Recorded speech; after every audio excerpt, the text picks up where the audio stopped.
따라하겠습니다. 할렐루야. 공기가 충만한 것처럼 기적 충만할지어다. 할렐루야. 오늘 2022년 7월 며칠입니까? 오늘 며칠이에요? 7월 10일.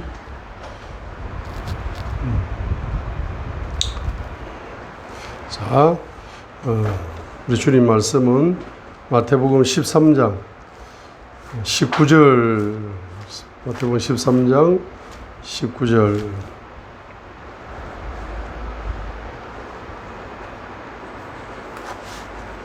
마태복음 13장 19절 다 같이 읽겠습니다. 18절. 그러나 이제 너희는 씨 뿌리는 자의 비유를 들으라. 마태복음 13장 19절. 어떤 사람이 왕국의 말씀을 듣고 그것을 깨닫지 못할 때에는 그 사악한 자가 와서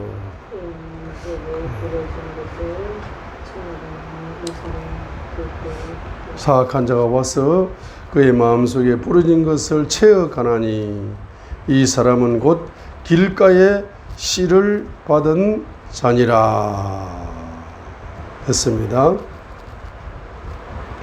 자, 그래서 이제 우리 우상의 영이 흐르면은 마가복음 7장 20절로 23절에 있는 것처럼 마음의 부패가 옵니다. 마음의 부패가 와서 그 마음의 부패는 길거리 같은 마음, 돌짝바 같은 마음, 가시드리 같은 마음을 만들어주는 겁니다. 그리고 이제 회개하여 이제 갱회의 영이 오게 되면은 갱회의 영 플러스 마음의 청계를 통하여서 그 마음을 옥토로 바꿔준다라고 했습니다. 오늘 구체적으로 길거리 마음밭을 보겠습니다. 길거리 마음밭의 특징은 마가복음 13장 19절에 보게 되면은 길거리 마음밭의 특징은 말씀을 듣지만은 깨닫지 못한다 했습니다. 깨닫지 못하는 원인이 뭐냐 하게 되면은 바로 사악한 자가 온다. 사악한 자가 그것을 채워가 버린다. 사악한 자가 그것을 채워가 버린다 했는데, 이 사악한 자가 누구냐 하면은 마가복음 4장 4절에는 공중에 날 짐승들이 와서 그것을 먹어버렸다.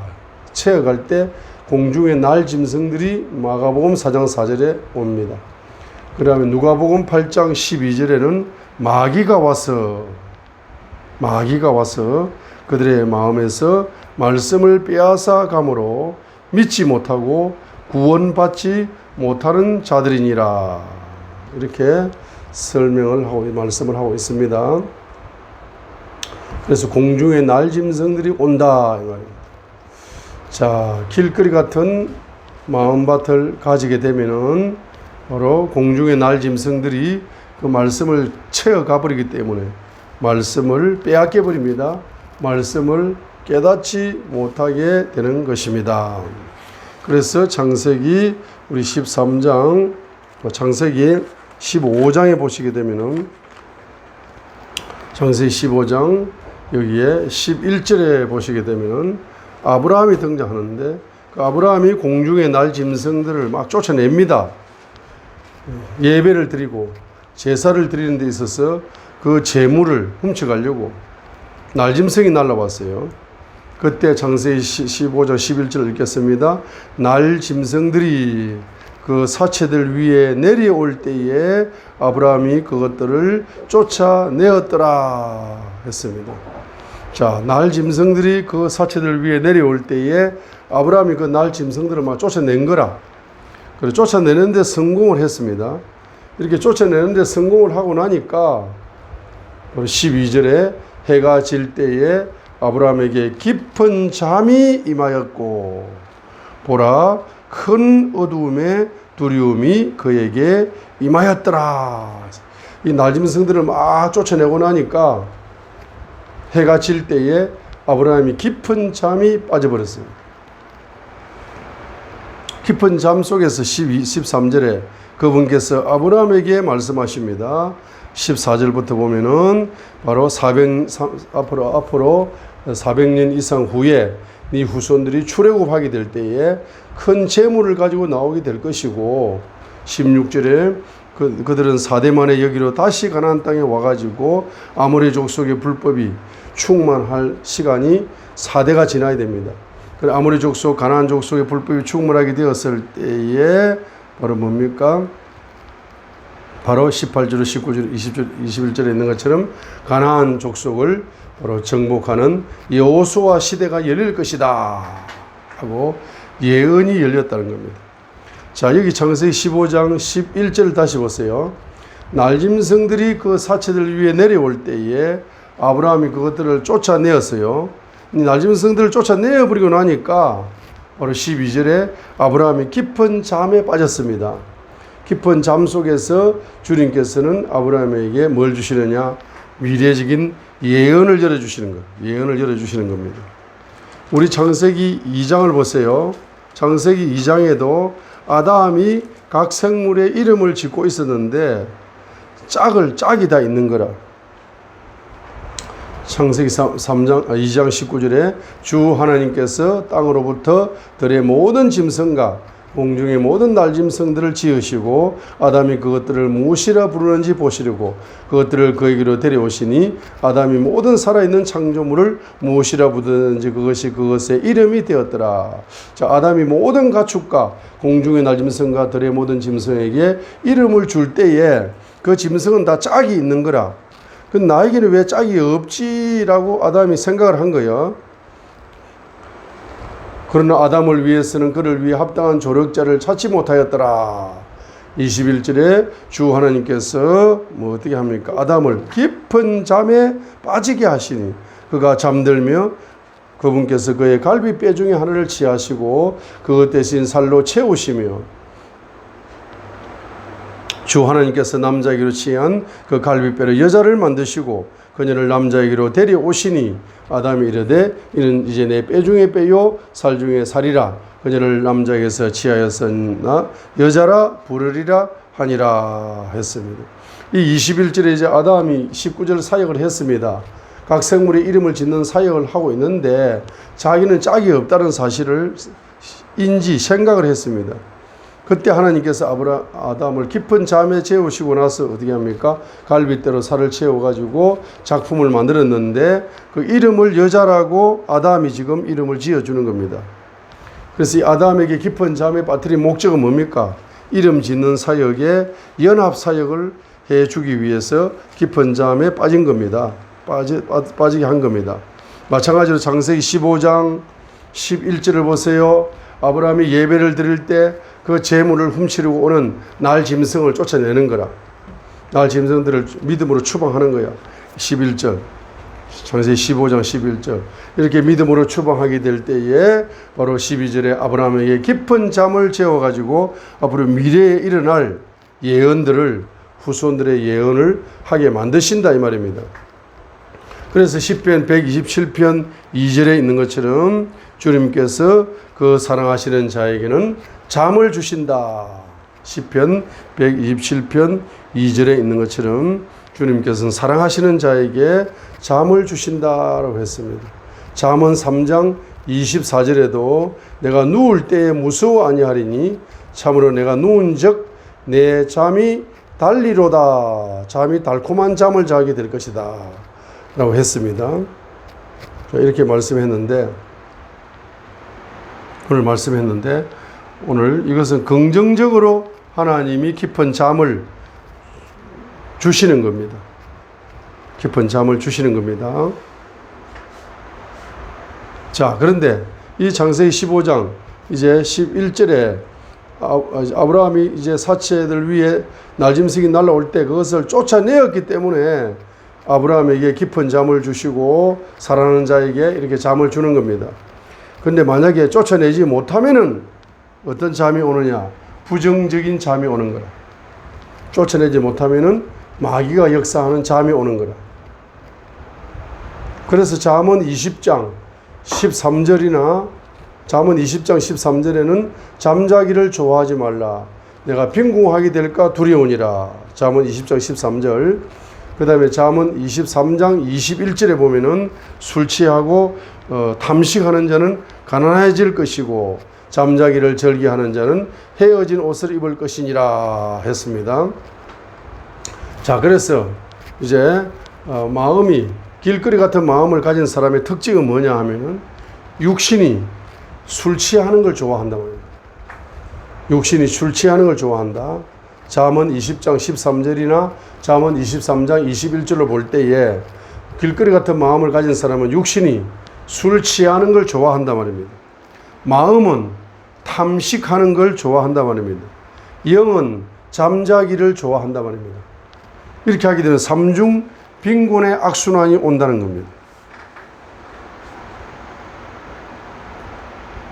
자, 육신은 뭘 좋아한다고요? 술 취하는 걸 좋아한다. 길거리 같은 마음을 가지는 사람들은 육신은 술 취하는 것을 좋아합니다. 마음은 뭘 좋아한다?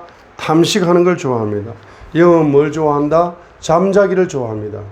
이렇게 깊은 잠에 빠져버리게 되면은 삼중 빈곤이 온다. 삼중 가난이 온다. 길거리 같은 마음밭을 가지게 되면은 바로 가난이 열매가 온다는 걸 보여주고 있습니다. 그래서 대표적인 사람이 있어요. 설교 시간에 잠을 자는 사람은 마음밭이 길거리일 확률이 높아.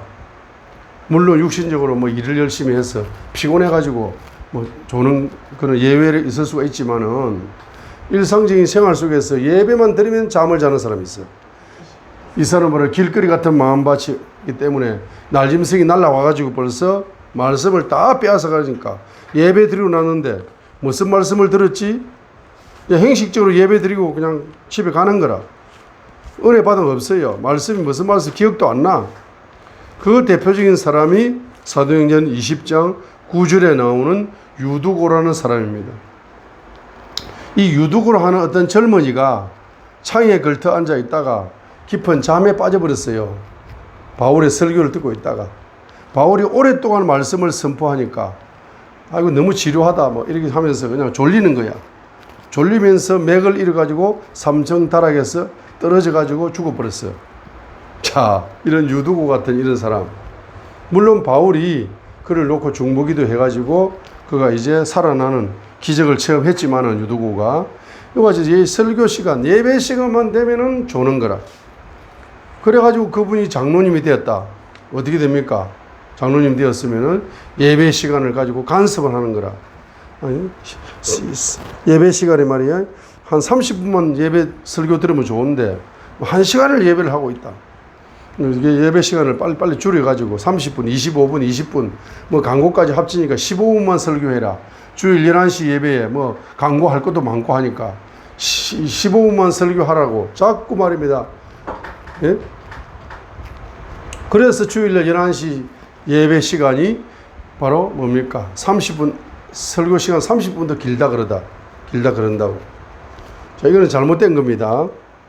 자, 그래서 이게 잠자기를 좋아한다. 그 육신이 술 취하기를 좋아하니까 말씀이 몸이 술에 취해 있으니까 그 말씀이 들어오겠어요? 안 들어옵니다. 마음에 탐욕이 가득 차 있단 말이에요.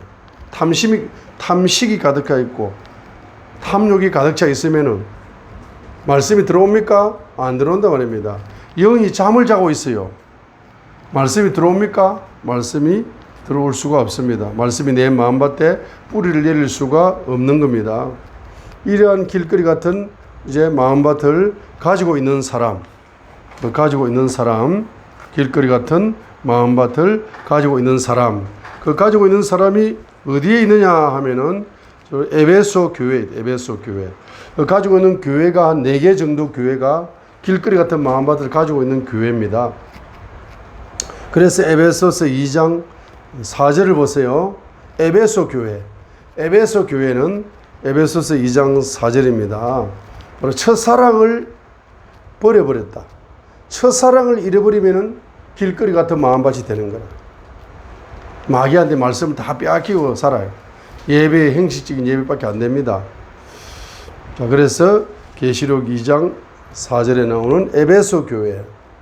자, 에베소 교회 읽겠습니다. 에베소 2장 4절. 그럼에도 불구하고 내가 너를 책망할 것이 조금 있나니.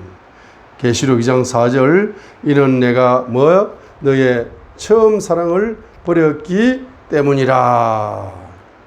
첫사랑을 버렸다 이 말입니다. 누가? 에베소 교회가.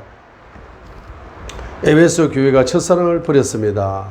물론 역사적으로는 에베소 교회가 첫사랑을 버린 것이고 또 한국 교회가 에베소 교회처럼 첫사랑을 버린 것이고 이렇게 역사적으로 계시록 2장 4절을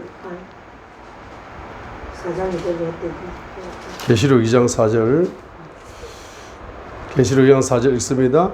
그럼에도 불구하고 내가 너를 책망할 것이 조금 있나니 이는 내가 너의 첫사랑을 버렸기 때문이라.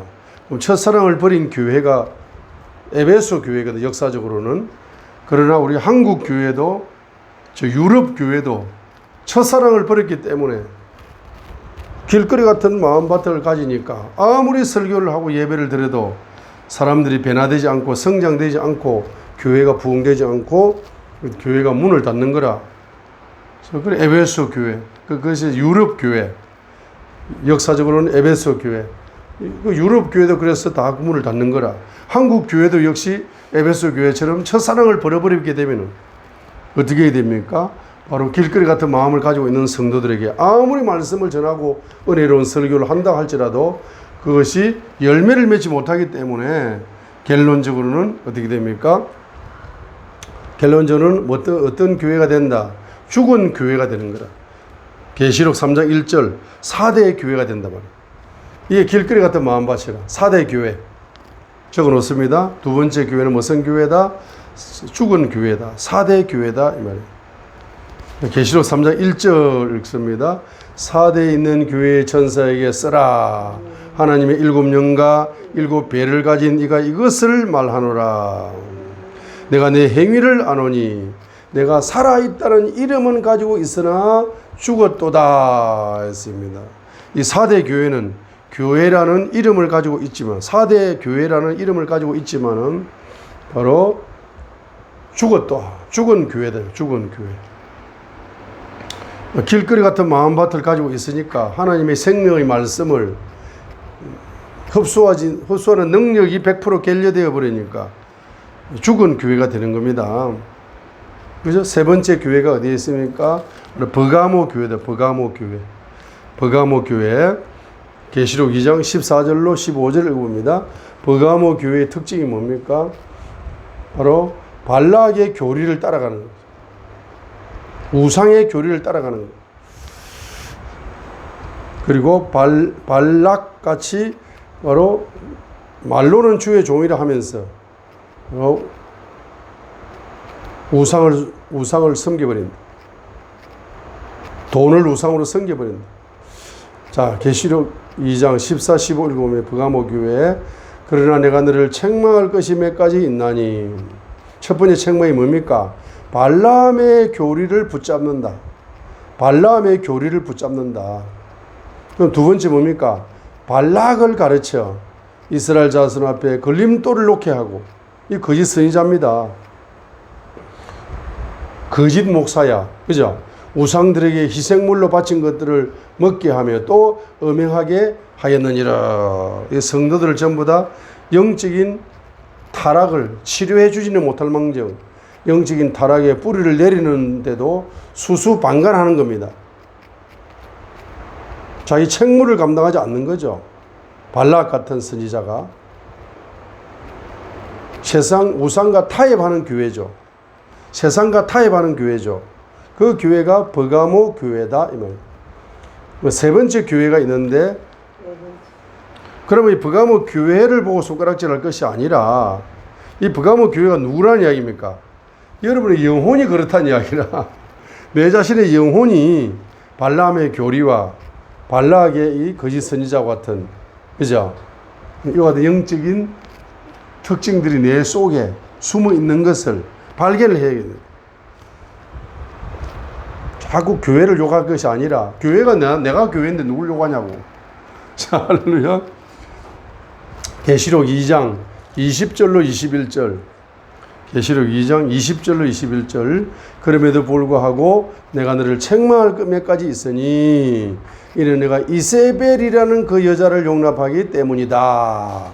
그녀가 자기를 가리켜 여선지자라 하며 내 종들을 가르치고 깨어 음행하게 하고 또 우상들에게 희생물로 바친 것들을 먹게 하는도다. 그러니까 이세벨의 영에 사로잡힌 교회다.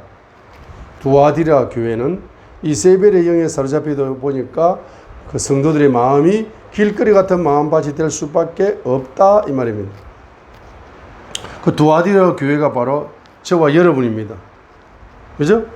바로 이세벨의 영에 사로잡히게 되면은 바로 하나님의 말씀이 깨닫지 못하고 마귀에게 빼앗기고 마음이 굳어가지고 하나님의 은혜를 받지 못합니다. 자, 이와 같은 교회가 바로 에베소 교회나 첫사랑을 버리는 에베소 교회나 사대 죽은 교회나 버가모 교회처럼 발람의 교리, 발락의 거짓 선지자, 두아디라 교회처럼 이세벨의 영에 사로잡힌 이러한 영적 상태를 가지고 있는 마음밭, 그죠? 이런 사람들은 뭐 해야 된다 이 말입니까? 뭐 하라 그래요? 회개하라 그러잖아. 회개하라 그래 안 해요? 회개하라 그래요? 계시록 2장 5절 보세요.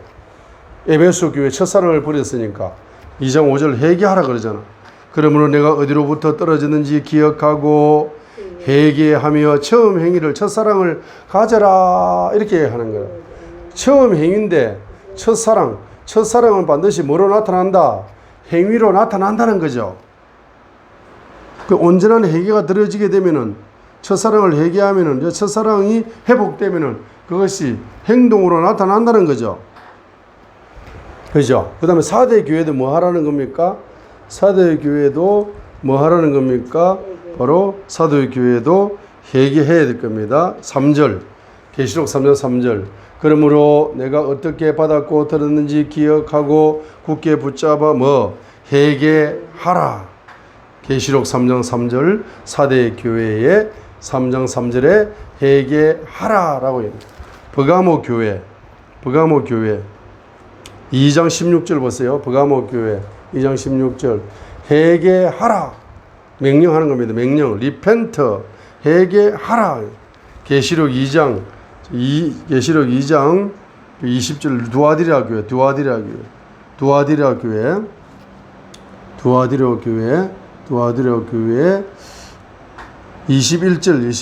21절 봅니다. 21절 내가 그녀의 음행을 회개할 여지를 주었으나 그녀가 회개하지 아니하였도다 했어요. 그리고 이세벨의 영에 사로잡히면은 뭐 회개가 불가능해질 수도 있어요. 자, 그렇기 때문에 여러분들은 뭐 하셔야 된다? 바로 회개. 자, 회개에 집중하셔야 돼.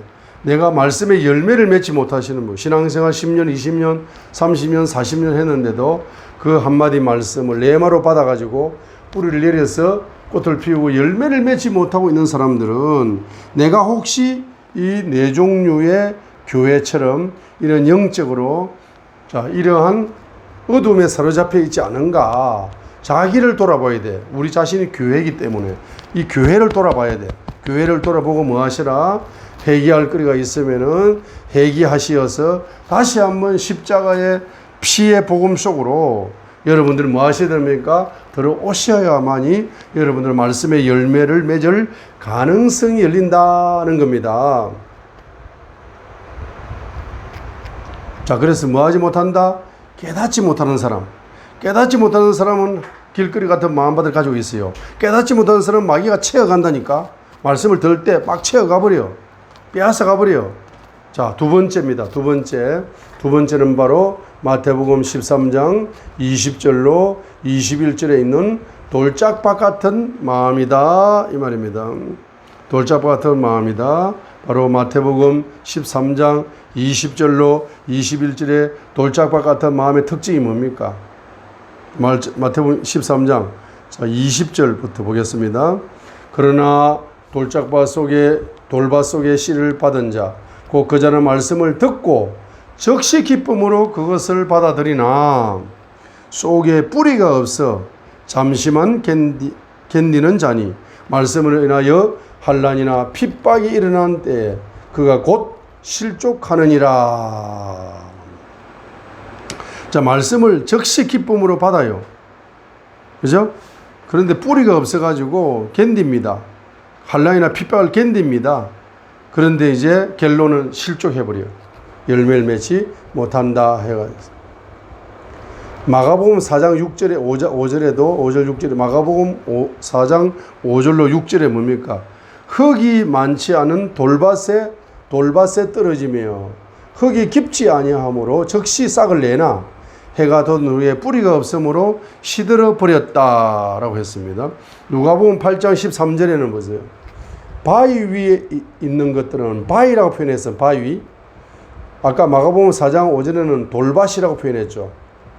그런데 누가복음 8장 13절에는 바위 위에 있는 것들은 말씀을 들을 때에 기쁨으로 말씀을 받아들이나 뿌리가 없어 잠시 믿다가 시험의 때에 떨어져 나가는 자들이다 했어요.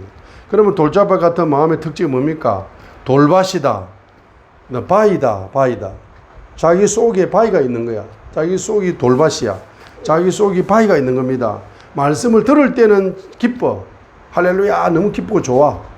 그런데 흙이 얕아가지고 그 깊은 뿌리를 내리지 못하니까 뭐가 옵니까? 뭐가 오나? 환난이나 핍박이 오고 시험이 오는 거라. 자, 환난이 오고 핍박이 오고 시험이 옵니다. 무엇을 빼앗아 가려고? 말씀을 빼앗아 가려고 환난이 옵니다. 핍박이 옵니다. 시험이 옵니다. 하나님의 입장에서는 뭡니까? 환난이나 핍박과 시험을 통해서 자기 돌자밭 같은 마음의 속성을 해결하고 환난이 올수록 뿌리를 내리고 핍박이 올수록 뿌리를 내리고 시험이 올수록 더 뿌리를 내려라고 하나님은 기회를 주시지만은 자기 마음에 돌멩이가 너무 많아. 자기 마음에 어떤 큰 바위가 있어. 이러니까 말씀을 설교를 듣고 은혜 받을 때는 막 기뻐. 집에 돌아가가지고 생활할 적에는 뿌리를 못 내려버려. 뭐가 옵니까? 환난이 오고 핍박이 오고 시험이 온단 말이에요. 그 환난을 핍박을 시험을 통과하지 못하기 때문에 바로 그것을 뭐 해버립니까? 빼앗겨버리는 그와 같은 마음밭을 가지고 있는 사람들이 있습니다. 그러면 여러분 속에 돌을 골라내야 돼요? 안 골라내야 돼요? 돌을 골라내야 됩니다. 여러분 속에 돌이 뭡니까? 예? 여러분 속에는 바위가 어떤 바위가 있습니까? 다 바위, 돌멩이 한두 개는 다 있어요. 어떤 사람은 바위가 너무 커, 그냥. 바위가 너무 커요. 너무 커. 바위가 너무 큽니다. 바위가 너무 커가지고 막. 자기 고집이라는 뭐 이런 돌멩이도 있고, 이기심이라는 돌멩이도 있고, 게으름이라는 돌멩이도 있고, 그죠? 이런 시기질투라는 돌멩이도 있고, 온갖 돌멩이들이 얼마나 많은지 몰라. 헬기도 있고, 막 온갖 게 많아요. 자, 이래서 뭡니까? 이게 바로 자아다, 한마디로. 이 자아가 파쇄되어야 바위가 파쇄되는 건데, 자아가 막 바위처럼 커. 자아가 머릿속에 있는 자기 머리가 이만하지만 수박 15,000원짜리 수박만 하지만 자기 자아는 말입니다. 수박밭처럼 커. 얼마나 자아가 큰지 몰라. 야, 이런 사람들은 아무리 말이죠. 10년을 데리고 있었는데 그래서 열매를 못 맺어, 그 사람이. 10년을 데리고 있었는데도 열매를 못 맺는 사람이었어. 20년을 교회 다녔는데도 열매를 못 맺는 사람이었어.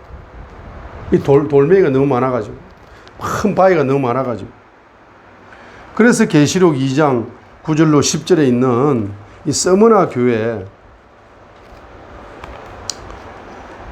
자, 계시록 2장 9절과 10절에 있는 서머나 교회, 이 서머나 교회 사람들 핍박을 얼마나 받습니까? 자, 내가 내 행위와 환난과 궁핍을 안다. 환난을 안다, 환난을 받는 거라. 스스로 유대인이라 하나 유대인이 아니요 사탄의 해당인 자들의 신성 모독을 안다 했습니다.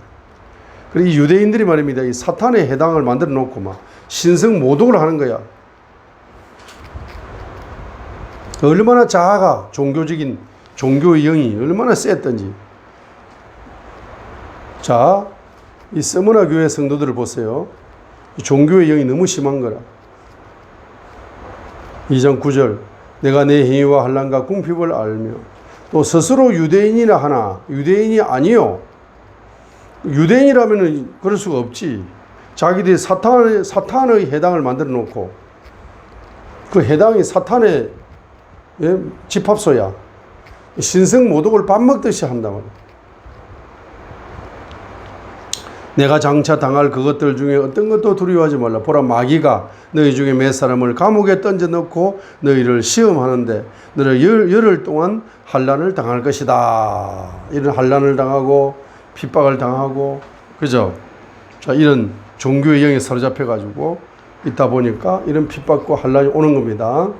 자, 이런 서머나 같은 교회 돌짝밭이라 이런 돌밭이 있다. 바위가 있는 겁니다. 바위가 뭡니까? 바위가 바로 유대인들이 말입니다. 그 해당을 사탄의 집합소로 만들어 놓고 신성 모독을 하는 거잖아. 그게 바위야, 바위. 종교의 영에 사로잡힌 거죠. 유대인들이 이 지구촌에서 제일 자기들 선민이고 자기들이 제일 신앙생활 잘한다고 했지만은 결론적으로는 그것이 바위가 되어가지고 예수님이 아무리 설교를 해도 그 말씀에 열매를 맺지 못하는 그런 유대인들이 있을 수가 있습니다. 그죠?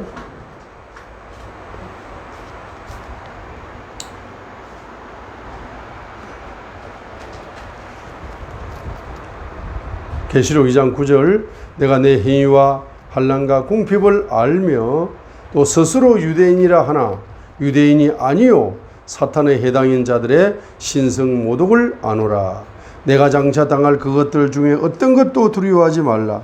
보라 마귀가 너희 중에서 몇 사람을 감옥에 던져 너희를 시험하리니 너희가 열흘 동안 환난을 당하리라 했습니다. 자, 이러한 시험과 이러한 환난이 오게 될 때에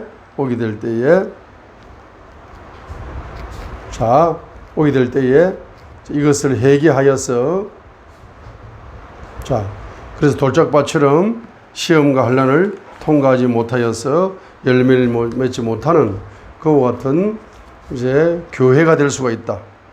그래서 서머나 교회가 역사적으로 서머나 교회지만은 그 서머나 교회가 저와 여러분이 바로 서머나 교회와 같이 여러분 속이 바로 여러분의 이 마음이 바로 사탄이 왔다 갔다 하는 이런 집합소가 되어가지고 신성 모독하면서 신앙생활을 할 수도 있는 영적인 상태도 가질 수가 있습니다. 그러다 보니까 시험이 오고 환난이 오고 이런 고통의 신앙생활이 계속적으로 전개되면서 말씀의 열매를 맺지 못하는 경우가 허다하기 때문에 우리는 뭐 해야 됩니까? 바로 이것을 회개하셔야 된다. 예. 어떤 사람은 말입니다. 어떤 사람은 자기가 이제 좋은 신학조를 나오고 좋은 말입니다. 신학 박사고 뭐 신학주 교수도 되고 이렇게 말을 하면서도 그 사람은 속을 들여다보니까 이 속이 사탄의 집합소야. 그리고 입으로 말입니다. 막 신성 모독을 한다고 막. 이렇게 할 수도 있는 거야. 영적 지도자를 할지라도. 또 신앙생활 10년, 20년, 30년 좋은 직분을 장로라는 세계적인 직분을 축복의 직분을 가지고 있으면서도 근사라는 직분을 가지고 있으면서도 자기 마음속이 말입니다. 이 마귀 집합소가 되어가지고 항상 목사님이 하는 사역을 브레이크를 걸고 나오고 그 사역에 도와주지는 못할 망정 계속 목사님을 어렵게 만들고 고달프게 만들고 목회하지 못하도록 만들어가지고 심지어는 목사님들을 뭐 그 교회에서 막 목회를 못하도록 뭐 쫓아내버리기도 하고 그런 사람들이 말입니다. 막 있을 수 있다는 걸 돌짝바 같은 마음을 가진 그런 사람이 직분자가 있다는 걸 그런 직분 그런 장로님이나 권사님이나 이런 분도 있을 수 있다는 거야. 자, 세 번째로 보겠습니다. 세 번째로 보게 되면은 가시들 같은 마음밭이 있다. 가시들 같은 마음. 마태복음 13장 22절입니다. 자, 이 가시들 같은 마음은 주로 이제 물론 영적인 가시도 있겠지만은 이 물질적인 가시가 많은 사람이 있어요. 돈 이야기만 하면 그냥 막 바르르 뜹니다. 그럼 시험 들어버려요. 마가복음 13장 22절. 마가복음 13장 22절. 마태복음 13장 22절. 마태복음 13장 22절 봅니다. 이 물질이 나와요. 물질. 마태복음 13장 22절. 가시나무들 사이에 씨를 받은 자. 자, 가시나무들 사이에 씨를 받은 자. 이런 또한 말씀을 듣되 이 세상의 염려와 재물의 속임수, 재물의 속임수라는 말이 마태복음 13장 22절에 나오죠. 재물의 속임수. 그러죠? 그런데 누가복음 8장 14절에서는 가시나무들 사이에 떨어진 것은 말씀을 듣고 나아가다가 이 세상 삶의 염려 플러스 재물의 속임수가 아니고 재물과 쾌락으로 숨이 막혀 완전함에 이르는 열매를 맺지 못하는 자들이다 했습니다. 마가복음 13장 22절에서는 재물의 속임수, 누가복음 8장 14절에서는 재물과 쾌락 이렇게 했습니다. 앞에는 물론 염려, 세상 염려, 세상 삶의 염려 플러스 재물의 속임수, 재물과 쾌락 이렇게 했죠. 마가복음 4장 7절에는 그냥 가시나무들이 자라서 그것을 숨막히게 함으로 그것이 열매를 내지 못한다라고 마가복음 4장 7절에는 가시나무들이 자라가지고 가시나무들이 자란다는 거예요. 우리 사람의 심령 속에서 뭐가 자라나고 있다는 거예요. 지금 가시나무가 자라고 있는 사람이 있어요. 가시나무가 자라고 있는 교회가 있어요. 가시나무가 자라고 있는 교회가 있어요. 가시나무가 자라고 있는 교회, 라오디게아 교회라. 라오디게아 교회. 이 사람들은 재물의 속임수, 재물과 쾌락에 빠져서 신앙생활이 그게 최고라는 거야. 교회에 와서 예수 믿고 부자 되는 게 최고 복 받았다는 거야. 나는 부자다. 계시록 3장 15절로 17절에 이 사람들은 항상 물질의 복이 최고의 복이고 그러다 보니까 신앙생활은 미지근해요. 뜨겁지도 않고 차갑지도 않은 사람은 만문의 영에 사로잡혀 있는 거죠. 가시들 같은 마음. 자기 속에 뭐가 자라고 있습니까? 만문의 가시가 자라고 있는 거야. 만문의 영의 가시가 자라고 있는 겁니다. 세상 사랑하는 영의 가시가 자라고 있는 거죠. 돈을 사랑하는 영의 가시가 자라고 있는 거죠. 탐욕의 영의 가시가 자라고 있는 거죠. 그렇게 가시가 자라고 있죠. 자, 그래서 재물의 속임수라는 단어를 쓰는 거라. 마귀가 자기 종을 보낼 때, 마귀가 자기 종을 귀신을 파송할 때, 여러 가지 계열로 파송합니다. 그 중에 제일 선봉장 중에 하나가 뭡니까? 만몬이야. 만몬 신이라. 이 만몬의 신은 재물의 사기꾼이야. 돈 가지고 사기친단 말이야. 재물의 속임수. 그러니까 지금 대한민국에서 경제 지도자들 중에서 바로 뭐합니까? 계속 불법적으로 속여가지고 거짓말 해가지고 불법적으로 악한 방법으로 경제활동 하시는 그 사람의 심령 속에는 가시나무가 자라고 있다는 걸 아셔야 돼. 가시나무가 자라는 사람은 신앙생활이 뜨겁지도 않고 차갑지도 않아. 그 사람들은 뭡니까? 오직 뭐가 최고다. 물질이 최고다. 나는 부자다. 돈 많다. 사업으로 성공했다. 요것만 제일 중요한 거지. 신앙의 점수는 하나님이 나를 몇 점짜리로 봐주실까 관심이 없어요. 물질에 대한 염려, 근심, 걱정이 떠나지 않는 일생을 살아가면서 바로 자기 자신이 만문의 신에게 쏘아가지고 자기 자신이 쏟고 있는 거라. 어떤 대표가 회사를 열어가지고 3개월 만에 사기처가 문을 닫고 한 10억을 사기를 쳤어. 한 1년 해가지고 한 100억 정도 사기를 쳤어. 그래가지고 만에 자기는 감옥에 한 1년 갔다 오면 100억은 남는다 하고 그렇게 생각하시는데 자기 자신이 마귀한테 사기당한 거야. 그 100억, 10억 자기가 나중에 사기 다 당해가지고 100억, 10억 빚져버립니다. 지금 돈 많다고 깨춤을 추고 있는데 정신 차리세요. 제가 성경적으로 보면 정말로 비참한 인간들이죠. 재물의 속임수. 가시나무가 자라고 있는데 이 가시나무를 뽑아내야 될 거 아닙니까? 옥토가 되시려면은 회개하셔야 돼. 그래서 요한계시록 몇 장, 방금 몇 절을 했습니까? 네? 무슨 교회를 했어요? 바로 빌라델비아. 자, 계시록 3장 7절로 13절에 나오는 계시록 3장 7절로 13절에 나오는 뭡니까? 바로 빌라델비아 교회. 아, 빌라델비아 교회가 아니고 무슨 교회를 해서 제가? 라오디게아 몇 장이 있어요? 네? 3장 몇 절? 3장 14절. 3장 14절 15절부터 읽겠습니다. 내가 내 행위를 아노니 내가 차지도 아니하고 뜨겁지도 아니하도다. 나는 내가 차든지 뜨겁든지 하기를 원한다. 내가 이같이 미지근하여 차지도 아니하고 뜨겁지도 아니하므로 내가 내 입에서 너를 토하여 낼 것이다. 17절 보세요. 자기 자랑한단 말이야. 돈 자랑. 교회 다니면서 복 받았다고 자랑하는 거야. 이는 내가 이르기를 나는 부자라. 내가 재산을 불렸다. 아무것도 부족한 것이 없다 하면서 영적으로는 뭡니까? 내 비참한 거, 가련한 거, 가난한 거, 눈먼 거, 벌거벗은 것을 내가 영적으로 무시해가지고 알지 못하고 있다. 그러므로 19절에 뭡니까? 내가 살아난 자를 다 책망하고 징계하노니 그런즉 열심을 내고 뭐하라? 회개하라. 회개하라. 그래야 저와 여러분 속에 있는 가시나무를 뿌리 뽑아 주님의 십자가의 피로서 여러분 속에 있는 가시나무를 뿌리 뽑아야 됩니다. 이 가시나무가 뿌리 뽑지 않으면 말입니다. 아니면 어떤 현상이 벌어집니까? 돈 많다 자랑하면서 그 돈 가지고 사람을 찔러. 돈이 가시로 다 바뀝니다. 부자라 하는데 그 물질이 다 가시로 바뀌어가지고 상대방을 가시로 찌를 뿐만 아니라 자기 자신의 영혼까지 가시로 찔러가지고 영적인 상처를 얼마나 많이 받는지 모릅니다. 돈 때문에.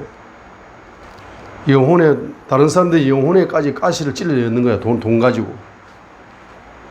자기 자신만 가시에 찔리는 것이 아니라 수많은 관련된 사람들에게, 자기 회사 직원들, 회사 사업하러 온 사람들에게 영혼까지 가시를 찔러가지고 고통을 주게 되니까 그 지도자는, 그 경제 지도자는 앞으로 3세대 후손들이 얼마나 고통을 당하겠습니까?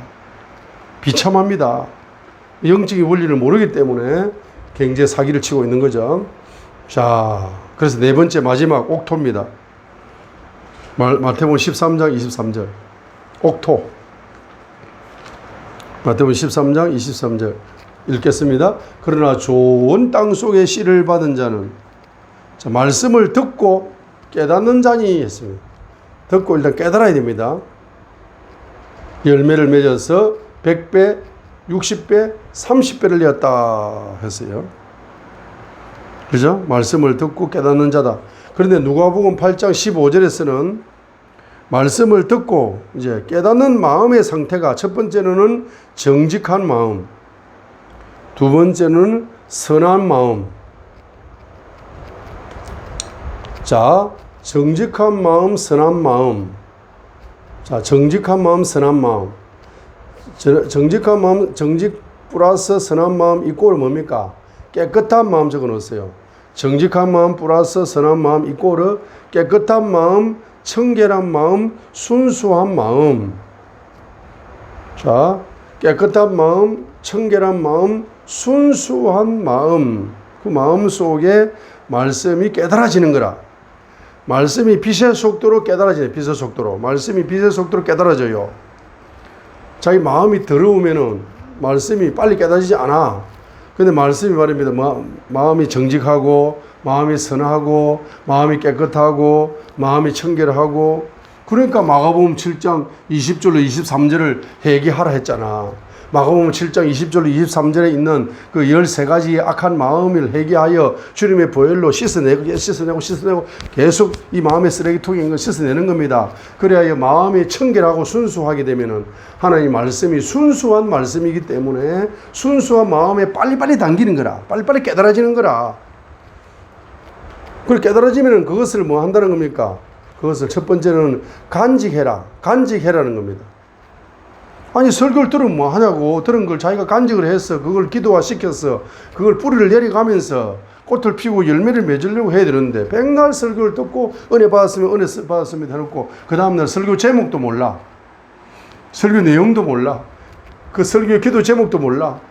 그러면 뭔 신앙생활을 못해야 하는 겁니까? 그런데 옥토는 다르다. 옥토는 역시 옥토다. 첫 번째는 뭡니까? 잘 깨닫는다. 두 번째는 뭡니까? 잘 간직한다. 이게 바로 돈으로 한 산이 안 되는 건데 요게 조폐공사인데 돈을 찍어내는 조폐공사와 같은 보석 중에 최고의 보석인데 100억짜리 100조짜리 보석인데 그걸 간직을 해야지. 그 다음에 뭡니까? 간직해가지고 인내하는 믿음. 계속 환란이 오고 핍박이 올수록 뿌리를 내리는 거야. 그 말씀에 기도를 환란이 오고 핍박이 오고 어려움이 올수록 그 말씀을 가지고 기도해서 기도의 뿌리를 내리는 거야. 계속 인내하는 거야. 계속 뭡니까? 인내하여서 마침내 꽃이 피고 마침내 열매를 맺을 때까지. 그래서 신앙생활에서 믿음 중에 어떤 믿음이 최고의 믿음이다. 인내하는 믿음이 최고의 믿음이다 해서 야고보 사도는 그 인내하는 믿음의 예를 강조하고 있는 거야. 그렇죠? 그래서 야고보서 5장 7절로 12절이 바로 그런 이야기입니다. 야고보서 5장 7절로 12절이 바로 인내에 대해서 이야기하는 겁니다. 7절에서는 농부의 인내를 이야기하는 거죠. 그죠? 그 다음에 10절에서는 내 형제들아 주의 이름으로 말한 선지자들의 인내를 본받아라. 특별히 요곱의 인내를 본받아라. 자, 그러면 인내가 몇 종류입니까? 세 종류입니다. 첫 번째는 야고보서 5장 7절에 농부의 인내를 본받아라. 농부가 봄에 씨를 심고 그 더운 여름날 가꾸어 가면서 그렇게 해가지고 결론적으로 열매를 맺지 않는가? 인내함으로. 농부의 인내를 배우라. 그러면서 9절에 보세요. 형제들아 서로 뭐하지 마라. 불평하지 말아라. 감사해라 말입니다. 그래, 불평을 하게 되면은 인내하는 믿음이 죽어. 감사해야 인내가 이어질 수 있는 거라. 불평, 9절. 감사의 반대가 불평, 불만이죠. 불평하게 되면은 인내하는 믿음이 깨어져 버려요. 자, 10절에 보세요. 10절. 야고보서 5장 10절에 보세요.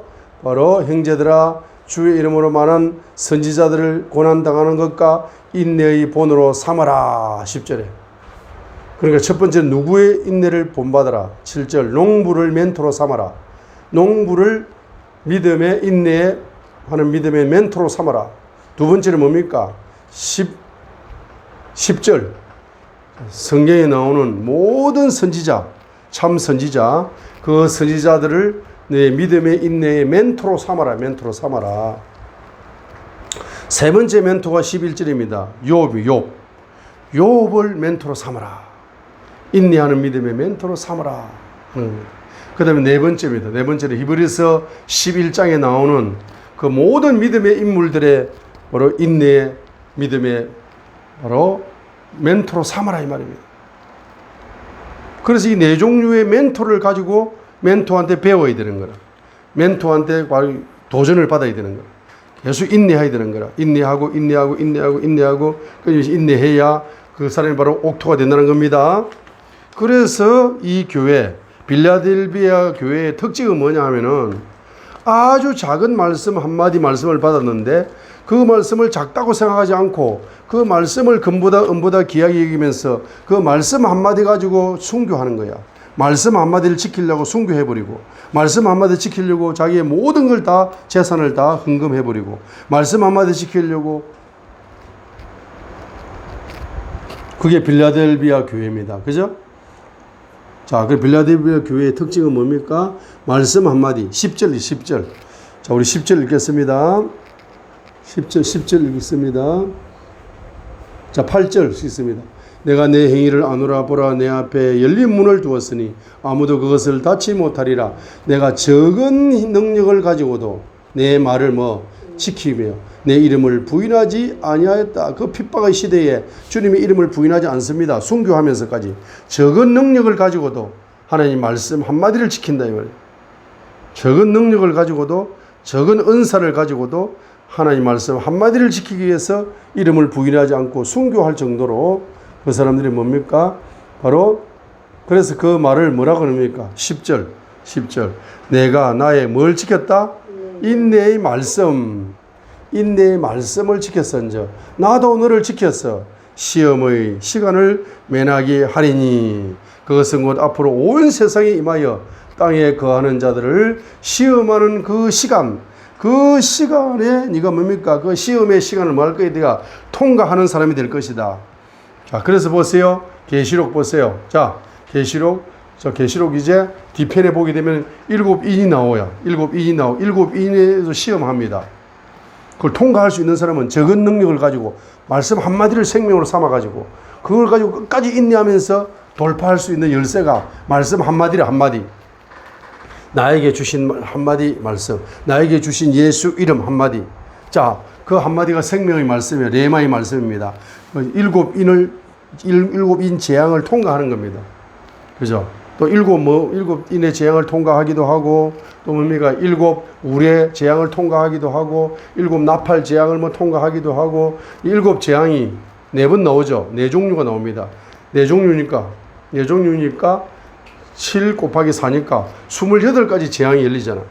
그 재앙이 어떤 재앙이 온다 할지라도 7가지 재앙이 4번 7인 1인부터 7이니까 28이잖아. 28가지 재앙이잖아. 자, 이런 재앙이 온다 할지라도 미래에 어떤 재앙이 온다 할지라도 내가 하나님이 주시는 그 예수 이름을 붙잡고 예수 이름이 주시는 생명의 말씀을 한마디를 귀하게 여기고 그 말씀을 지키고 뿌리를 내리고 옥토가 되어져서 이렇게 나가게 되면은 아무리 계시록 아니라 우계시록이 온다 할지라도 그걸 다 돌파하고 통과하여서 너는 바로 뭐라고 인정을 받게 될 것이다.